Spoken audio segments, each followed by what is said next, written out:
자, 미국은요, 이미 화웨이를 제재를 했어요. 그래서 화웨이가 지금 중국에 들어가가지고 돼지를 키우기도 하고 회사를 살리기 위해서 지금 그럴 지경까지 됐습니다. 근데, 화웨이가요, 그 주변 국가 중에서 좀 가난한 나라들한테 이 지금 물건을 팔려고 시도를 하고 있거든요. 그러니까 이 통신 장비들을 팔려고 지금 시도를 이미 하고 있고, 경우에 따라서는 외상으로 해준다, 싸게 해준다, 뭐 이런 식으로 시장 질서를 어지럽힌다고 해야 될까요? 틈새 시장을 파고든다고 해야 될까요? 지금 그러고 있는데요. 미국이 이걸 본 거죠. 미국이. 그래서 아예 그냥 화웨이를 어떻게 해버릴까 생각을 한 거예요. 그 생각을 하다 보니까 오픈랜이라는 걸로 기술의 표준을 바꿔버리자 라는 생각을 하게 된 것이죠. 자, 오픈랜으로 바꿔버리게 되면 화웨이는요, 일종의 장비 시설업자로 전락이 돼버립니다. 이제 말씀을 드릴 건데요. 오픈랜으로 하게 되면 화웨이는 통신망을 깔고 통신권에 대한 운영에 대한 권리가 없어져요. 그냥 단순히 기계장치, 설비를 하는 설비업자로 전락해버리는 거예요. 자, 한번 자세히 보도록 하겠습니다. 자, 그러면 시장 질서를 개편한다는 이유로 5G 기술을 바꿔버린다. 기술 표준을, 통신 기술의 표준을 방식을 바꾼다는 소리죠. 이 방식을 바꿔버리면 수혜를 받을 수 있는 종목도 있을 거고요. 또 피해를 볼 수 있는 종목도 있을 거예요. 자, 우리가 알고 싶은 것은 이렇게 바꾸게 되면 어떤 종목이 수혜를 받을 수 있을까? 우린 주식 투자가 목적이니까요. 이 기술을 굳이 이해할 필요는 없습니다. 그냥 러프하게 제가 지금부터 드리는 이야기들을 듣고 잊어버리셔도 돼요. 자, 그래서 기존의 통신 기술을 바꿔가지고 오픈랜 방식으로 바꾸겠다라고 바이든 행정부에서 말을 했습니다. 자, 촘촘하게 한번 읽어보겠습니다. 자, 조 바이든 미국 행정부가 오픈랜 개방형 무선 접속망의 확산을 추진하는 건 중국 통신장비 업체를 배제하는 것만으로는 시장 질서를 바꾸는 데 한계가 있다라고 판단했기 때문이다. 그러니까 화웨이가 미국에서 제재를 하니까 가난한 나라에 들어가서 외상으로 통신망을 깔아주고 또 싸게 통신망을 깔아줘요. 자, 그러면 그 나라에서 미국하고 통화를 하게 되면 다 노출이 되어버리는 거예요. 그 데이터가 전부 다 화웨이 통신망 안에 들어오게 되는 거죠. 그러니까 미국에서 제재만 하는 것만 가지고는 안 되겠다라는 것이죠. 그 말은 맞죠. 백도어를 미국에서도만 못 깔게 한다고 되는 게 아니잖아요. 예를 들어서 그 옆에 가난한 나라 어디에서 미국하고 통화를 할 때 얼마든지 그 데이터, 대화 내용 이런 것들을 뭐 화웨이는 공산당이니까요. 공산당이 이 데이터를 얼마든지 가져갈 수 있다고 판단할 수 있죠. 당연히. 그러니까 미국에서만 하는 거 가지고는 안 되겠다라는 요지입니다. 자, 미국과 유럽, 일본 등에서는 중국 업체의 점유율을 낮추는 데는 성공을 했지만 개발도상국에서는 가성비를 무기로 싸게 해준다는 것이죠. 중국 업체의 공세를 이겨내기 어려운 상황이다. 이에 통신 기술의 표준 자체를 바꾸는 전략을 통해 세계 통신 시장에서 미국의 기술 패권을 확보하겠다는 의지를 드러낸 것으로 해석된다. 여러분, 이거는 당연한 것이죠. 자, 오픈랜이라는 거는요, 그냥 여러분 기억하실 필요는 없습니다. 그냥 듣고 잊어버리셔도 돼요. 개방형 오픈랜 무선 통신망이다, 이겁니다. 자, 통신 장비 제조사가 장비와 소프트웨어를 일괄 제공하는 방식이었죠. 지금까지는. 뭔 소리냐 그러면은요, 화웨이가 또 삼성전자가 장비를 딱 깔고 거기에 대한 운영권을 가지고 있었죠. 그럼 통신사들이 그 안에 들어오는 구조로 돼 있었죠.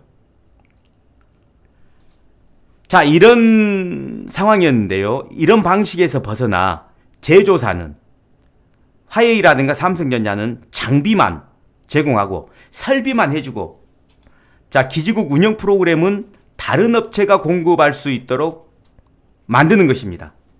자, 예를 들면 삼성전자나 화웨이는 장비만 설비 업체로 전락해버리는 거고, 거기에 대한 통신망에 대한 운영권은 미국 업체인 퀄컴이나 시스코 같은 소프트웨어 전문 기업이 맡는 거죠. 믿을 수 있는 기업이요. 그러니까 여기서는 퀄컴을 얘기하는 겁니다. 퀄컴을 이미 찍어놓고 이 오픈랜을 하고 있는 거예요. 자, 우리가 여기서 한 가지 기억할 것은 퀄컴입니다. 퀄컴. 자, 하여튼간 미국이 강력히 추진하고 있는 만큼 국내 업체들의 영향도 피하기 어렵다 라고 마무리가 됩니다. 그러니까 미국의 정책이죠. 제가 말씀드렸듯이 이 정책은 의도가 분명하죠. 명분도 분명하고요. 화웨이가 싸게 외상으로 가난한 나라들한테 깔아주는 것도 미국에는 보안의 문제가 된다. 제가 말씀드렸죠. 자, 그렇기 때문에 아예 그냥 제가 고속도로를 예로 들어서 말씀드렸습니다. 고속도로는 너희들이 지어. 근데 톨게이트 운영은 너희들이 하지 마. 내가 믿을 수 있는 퀄컴한테 맡길 거야. 라고 얘기한 겁니다. 설명 끝입니다. 자, 이제 관련된 종목들은 어떤 게 있을까요? 퀄컴 이야기 나왔죠. 자, 그 다음에 중소기업 얘기가 나왔습니다. 여러분 잊어버릴까봐 다시 한번 보겠습니다. 아, 참, 여러분. 이거를 먼저 한 가지 얘기하고 넘어갈게요. 자, 오픈랜의 구조에 대해서 요거 한번 말씀드려야 될 것 같아요. 자, 그러면 오픈랜이라는 것은 도대체 어떤 종목의 수혜가 될 수 있을까? 이 부분을 파악을 해봐야 되는데 우리가 중요한 건 그거니까요. 자, 이게 각종 디바이스들이 있습니다. 뭐 핸드폰도 있을 거고요. 또 자율주행, 사물인터넷, 뭐 이런 여러 가지 인터넷을 이용하는 인터넷을 활용할 수 있는 모든 것이 되겠죠. 그럼 이게 이제 무선으로요. 중계기에 접속이 처음엔 되게 되죠. 이걸 RU라고 그럽니다. 그리고 DU 여기부터는요. 기지국입니다. 기지국. 그러니까 이 5G 프론트 규격 표준화라는 거는요. 아까 말씀드린 오픈랜을 얘기하는 거예요. 이 프론트홀이라는 것은 오픈랜이라는 소리입니다. 오픈랜의 범위가 이 프론트홀 쪽이에요. 그러니까 RU 중계기 쪽에 관여가 된다는 소리예요. 이 규격을 표준화시킨다, 바꾼다 하는 것은 다른 말로 하면 중계기 쪽의 프로그램을 뭔가 바꾼다는 소리예요. 그러니까 중계기 쪽을 바꿔야 된다는 의미하고 좀 비슷해요. 그러니까 수혜주가 중계기를 공급하는 회사들이 수혜주가 될 수 있습니다. 자, 여기 보면은요. 자, 오픈랜은 어떤 효과를 가져다 줄까요? 자, 이동통신사는 PC를 구성하듯이 다양한 하드웨어 기업과 소프트웨어 기업 제품을 자유롭게 선택해서 50만 원짜리 컴퓨터도 만들 수 있고 100만 원짜리 컴퓨터도 만들 수 있습니다. 그 선택이 이동통신사에 달려 있다는 것이죠. 자, 그런 방식으로 무선 네트워크를 구성할 수 있게 되는 것이고요. 이 프론트홀, 아까 말씀드린 그 중계기하고 기지국 사이의 관계들을 프론트 구간이라고 합니다. 이 프론트홀을 개방형 표준으로 구축하면서 이 통사는 다양한 제조사 장비를 선택적으로 활용할 수 있습니다. 아까 PC에 대해서 말씀드렸죠. 50만원짜리 PC나 100만원짜리 PC 안에 들어가는 부품들을 선택적으로 활용할 수 있다, 앞으로는. 그러니까 화웨이나 삼성한테 맡겨놓고 운영권을 주지 않겠다는 거죠. 그냥 벤더들한테 직접 지시를 해가지고 누구든지 기술 표준에 맞는 장비를 만들면 납품을 받을 수 있게 된다, 이런 얘기예요. 종속적인 관계가 안 된다는 소리예요. 자, 네트워크 장비 중에 이용자 스마트폰과 직접 데이터를 송수신하는 RU는 일종의 중계기입니다. 무선 중계기. 제가 말씀드렸죠. 그 프론트홀 구간이라는 것이 디바이스, 그러니까 자율주행 차량이라든가 핸드폰이라든가 사물 인터넷이라든가 이런 거를 하는 걸 정보를 취합하는 첫 번째 신호를 받는 중계기요. 그걸 얘기하는 겁니다. 자, 직접 데이터를 송수신하는 RU는 중소기업 기술력으로도 충분하다. 중소기업 활성화는 물론이고 네트워크 구축 비용을 현저히 줄일 수 있게 될 것으로 기대가 된다. 이런 레포트가 나와 있습니다. 자, 여기서 중요한 건 아까 제가 퀄컴 말씀드렸고요. 자, 두 번째 중요한 단어입니다. 중소기업 기술력만으로도 충분하다는 거예요. 특허가 많다든가 고도의 기술력을 가진 회사가 중요한 게 아니고 이 정도 기술은 스마트폰에서 통신을 하게 되면 이 통신을 첫 번째로 받는 이 RU, 중계기 요런 거, 이 중계기 정도는 중소기업에서 납품하는 중계기도 충분하다는 거예요. 그러니까 100만 원짜리 컴퓨터나 50만 원짜리 컴퓨터나 사실 써보면 비슷하다. 이런 이야기입니다. 자, 중요한 포인트는 아주 기술력이 뛰어난 회사가 아니어도 납품이 가능하다. 중소기업을 활성화시킬 수 있다는 거예요. 여기서 중요한 포인트는 두 번째 단어는 중소기업입니다. 왜? 대기업 걸 쓸 필요가 없죠. 비용이 비싼데요. 그렇잖아요. 제가 삼성 컴퓨터를 가서 살려면 한 300만 원 줘야 됩니다. 근데 우리 둘째 아들이 컴퓨터 조립을 하거든요. 그놈은 그 사양보다 더 좋은 컴퓨터를 조립을 하는데 300만 원짜리가 실제로 120만 원밖에 안 들어가더라고요. 자, 이렇게 이해를 하시면 되겠습니다. 자, 그럼 이제 삼성전자나 화웨이는 아무래도 영향력이 좀 줄어들겠죠. 그렇지 않겠습니까? 왜냐 그러면 운영자, 그러니까 미국이라든가 통신회사들 입장에 생각을 해보자고요. 의존할 필요가 없잖아요. 니기들이 뭐 컴퓨터를 안 만들어준다고 그러면 우리 아들한테 시켜서 그럼 나 조립해 버릴 거야. 이렇게 선택권이 생겼잖아요, 이제. 그러니까 통신사 입장에서는 무조건 좋은 거예요. 미국 입장에서도 화웨이가 싸고 외상으로 해줄 수 있다는 것 때문에 가난한 나라들한테 이걸 보급해 버리는데 그 부분에 대해서도 통신 기술을 바꿈으로 해가지고 정부도 좋은 거예요. 특히 미국 정부의 전략과 통하는 거죠. 여러 가지 종목이 있겠지만 어찌됐건 정리를 해보면 퀄컴하고 관계가 있으면서 미국 기업하고 관련이 있으면서 중계기 쪽이면 좋겠다. 예를 들어서 5G도 많죠, 여러분. 장비가 스몰셀도 있고 뭐 기지국 납품 뭐 관련도 있고 또 중계기 관련 기업들도 있습니다. 그러니까 제가 봤을 때는 중계기 쪽 프로그램이 바뀌는 거예요. 중계기 쪽이 바뀌어야 돼요. 중계기.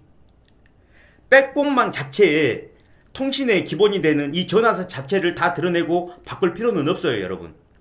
디바이스로부터 최초로 정보를 접수하는 중계기가 중요하다라고 생각이 돼요, 제 생각에. 그러니까 이 중계기 쪽이어야 되고 중소기업이어도 되고 그 다음에 미국의 회사, 특히 퀄컴하고 관련이 있으면 더 좋고 미국 회사들하고 관련이 있으면 더 좋고 그런 회사들을 한번 제가 선별을 해봤습니다. 자, 2020년 7월 17일자 기사입니다. 자, FR텍이라는 회사죠. 아주 작은 그리고 거래량도 거의 없는 그런 회사인데요. 7월 17일자 작년 7월달 기사예요. 미국 최대 통신사 5G 중계기 뚫었다. 이렇게 나옵니다. 자, 여기서 보겠습니다. 아까 제가 중소기업이란 단어에 포인트가 있다고 그랬죠. 국내 중소기업 통신 장비 직납은 전대미문의 일이다. 이렇게 기사가 나옵니다. 자, 그럼 중계기죠. 중계기인데 중소기업이에요. 또 중소기업이죠. 그리고 미국의 최대 통신사, 미국 회사죠. 세 가지 요건이 완벽하죠. 이 회사에 5G 중계기를 납품을 했다. 뚫었다. 이런 일은 사상 처음이다. 전대미문이라는 단어를 썼습니다. 국내에 아주 작은 중소기업이라는 거. 그리고 미국의 회사라는 거. 그리고 중계기라는 거. 자, 일치하는 부분이 있죠, 여러분. 자, 국내 중계기 업체 FR텍이죠. FR텍이 미국 최대 통신사 버라이즌의 블라블라 중계기를 직접 공급하는 것으로 전해졌다. 국내 중개계 1위 업체인 솔리드는 미국 뉴욕 지하철과 엠파이어 스테이트 빌딩 등의 중개기를 설치했지만 버라이즌 등 현지 통신사에 직접 장비를 납품한 경험이 없는 것으로 알려졌다. 솔리드는 지난해에 2,293억 원을 기록했죠. 자, 제가 미국 회사여야 된다고 말씀드렸습니다. 버라이즌이죠. 중개기라고 말씀드렸습니다. 근데 솔리드는 캐파가 크죠, 규모가. 중소업체 거 해도 된다고 제가 말씀드렸죠. 자, 이 솔리드를 제끼고 FR텍이 버라이즌, 미국 회사에 납품을 했다는 거예요. 어찌됐건 간에. 자, 솔리드 국내 1위 중개기 납품업체인데요. 이 회사는 버라이즌이라는 미국 최대 통신사에 직접 장비를 납품한 경험이 없는 것으로 알려졌습니다. 자, 그러죠, 여러분. 지금부터 뭔가 느낌이 와야 됩니다. 자, 그 다음에 또 다른 국내 통신 장비 업체 HFR. HFR은 미국 후지츠 네트워크 커뮤니케이션즈를 통해 버라이즌의 프론트홀 장비를 공급했다. HFR 작년 매출액은 1,567억 원이다.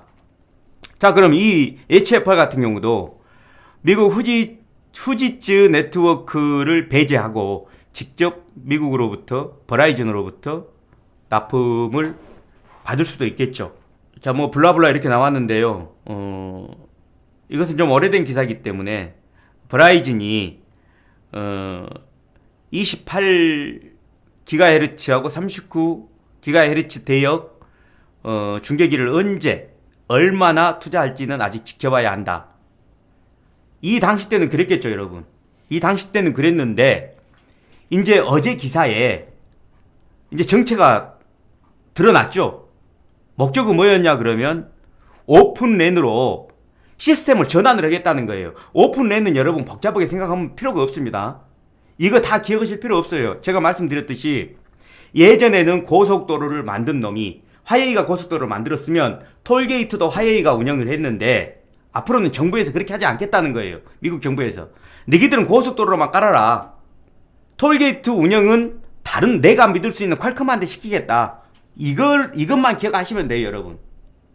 어찌됐건요. 제일 큰 회사부터 보겠습니다. 솔리드부터요. 자, 솔리드는요. 일단 차트부터 접근을 해보겠습니다. 자, 차트는요. 지금 뭐 고점을 찍고 지금 8,230원 정도 와 있는데요. 자리는 뭐 나쁘지 않습니다. 자리는 나쁘지 않은데요. 일단 버라이즌에 납품한 경력이 최대 통신회사에 납품한 경력이 없다는 것은 좀 문제가 있는 것 같고요. 자, 그러면 미국 회사에 왜 납품을 못했을까? 이렇게 큰 회사가 그 부분을 한번 보겠습니다. 자, 그 다음에 이제 공시를 봐야죠. 공시를 보고요. 자, 금감은 공시 들어가시고요. 뭐 지분이나 이런 것은 나중 문제니까요. 공시를 보시고 사업 보고서 한번 들어가 보겠습니다. 왜 저렇게 떨어져 있고 미국에서 납품을 못했을까요? 가장 큰 회사인데. 자, 사업 보고서 여기 있네요. 자, 사업 보고서고요. 자, 여기 보시면은요. 중요한 소송 사건이라고 나오네요. 원고 일은 이게 뭔가요? 아랍에미레이트 연합인가요? 컴스코프사로부터 디지털 무선 주파수 전송에 관한 미국의 특허 4건, 영국의 특허 2건, 독일의 특허 1건에 현지에서 피소되었으며 미국 소송권은 2021년 1월 6월에 올해 취하됐네요. 미국 소송권은 소송 가액이 확정되지 않는 상태에서 제기된 소송으로 향후 소송의 결과 및 회사의 재무제표에 미칠 영향을 예측할 수 없다. 이렇게 나오네요.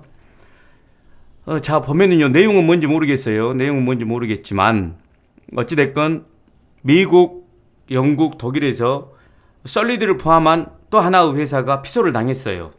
특허권 침해로요. 요즘에는 이 지적재산권이 중요하죠. 자, 일단 소송이 진행 중이라는 것은 주가에는 굉장히 악재다라고 볼 수 있고요. 자, 주주 배정이네요. 잠깐만요. 그러면 자, 여러분 솔리드를 보면은요, 좀 확대를 해볼게요. 아마 이렇게 하락한 이유도 주주 배정 때문에 그런 것이 아닌가라는 생각이 들거든요. 날짜가 대략 한 4월 5, 6일 뭐 이렇게 되는 것 같은데 한번 보겠습니다. 날짜까지. 자, 채무 상환 자금 280억하고 운영 자금 260억이네요. 이게 뭐 타 법인 인수 자금이라든가 시설 자금이 아니라 회사가 너무 안 좋으니까 채무도 빚도 갚고 직원들 월급도 줘야겠다. 그래서 돈이 필요하다 하는 거네요. 조금 그 자금의 용도가 별로 안 좋죠. 이런 경우는. 자, 주주 배정 자체도 악재가 될 가능성이 있고요. 중간에 주주 배정을 뭐 확정 예정일이 6월 3일이니까요. 중간에 조금 기술적으로 어릴 수는 있겠지만 이것이 운영비 월급 줘야 되고 채무 상환해야 된다고 그러면 빚을 주주님들 돈으로 갚겠다는 거니까 별로 좋은 재료는 아니겠죠. 자, 그러면 유상증자 할 때는 꼭 이거 한 가지 보세요. 최대 주주는 어느 정도나 부담할까? 유상증자에 어떻게 참여를 할까? 이 부분 한번 봐야 됩니다. 제 판단으로는 최대 주주의 지분이 적기 때문에 이 지랄을 하고 있는 것 같은데 한번 봅시다. 자, 지분으로 한번 보자고요. 최대 주주가 어떤 희생을 할 각오가 돼 있는지. 자, 정준 최대 주주 본인이고요. 9% 있네요. 9.32%. 그러니까 지는 얼마 투자 안 하고 빚을 다 갚겠다. 주주 돈으로 하는 그런 의도가 보이죠. 자, 그러면 HEFR을 한번 보자고요. 네, 현철님, 굳이 들어갈 필요가 없는 것 같이 보이는데요. 들어가고 안 들어가고는 이제 본인들의 감이 있겠죠. 저는 설명만 드리는 것입니다. 중요한 내용들을 팩트 전달만 해드리는 것이고요. 제가 이 종목을 사라, 저 종목을 사라 이렇게 말씀드릴 수는 없습니다. 자, 중계기 관련해서 HFR 한번 보겠습니다. 자, 거래량 한번 보자고요. 거래량은 한 11억 정도 오늘 됐고요. 어제는 7억, 그 다음에 8억, 16억. 거래량이 아주 적죠. 거래량이 너무 적고요. 지금 시가총액은 2,800억, 약 3천억 됐는데 유통비율은 67억입니다. 지분도 한번 보겠습니다. 자, 지분은 32% 정도 가지고 있네요. 뭐 부채 비율을 간단히 보면은요. 부채 비율은 약 93%. 그리고 작년에 HFR 같은 경우는 적자가 좀 컸어요. 한 290억 정도 결손이 생겼습니다. 뭐 자본잉여금은 뭐 198억 정도 있기 때문에 뭐 상패라든가 이런 쪽은 아닌 것 같고요. 상패는 아니겠죠. 작년 한 해 결손이 발생했으니까요. 자본 총계가 740억인데 자본이 64억입니다. 자본 잠식하고도 전혀 상관이 없고요.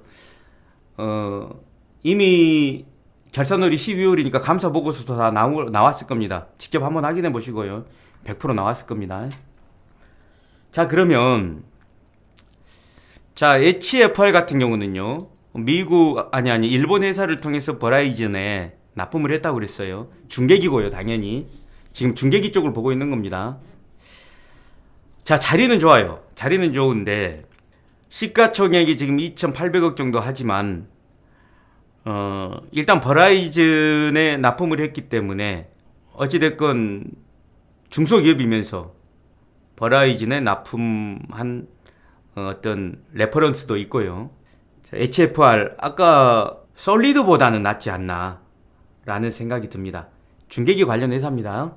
자, 그 다음에 FRT가 한번 보겠습니다. 자, 아까 중소기업으로는 이렇게 작은 기업이 미국 최대 통신 장비 회사 버라이즌에 어떻게 납품을 했을까? 이런 건 전대미문의 일이다. 이렇게 기사가 나왔었죠. 작년 7월 달에요. 자, 그리고 차트를 보면은요. 지금 시가총액이 599억짜리. 그리고 지금 한 며칠 전에 좀 올랐네요. 뭐 때문에 올랐는지 한번 보겠습니다. 자, 자, 며칠 전에 이렇게 거래량을 만들면서 한번 올랐는데요. 이 오른 것이 4월 12일이네요.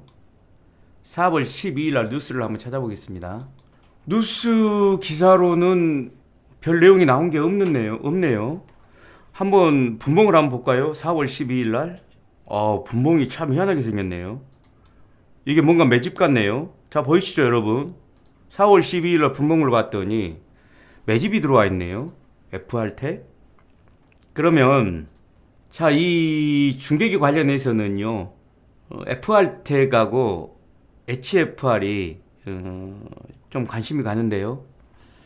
FR텍도 매집이 있고 HFR 같은 경우도 제가 봐서는 수혜를 받을 수 있는 종목 군에 포함이 됩니다. 아직 기간은 좀 많이 남았죠, 여러분. 지금 미중 그 충돌의 주 안점을 두고 관련된 종목들을 지금 좀 섬세하게 찾아보고 있는 중이고요. 바이든의 정책 중에서 5G도 문제가 될 수 있다.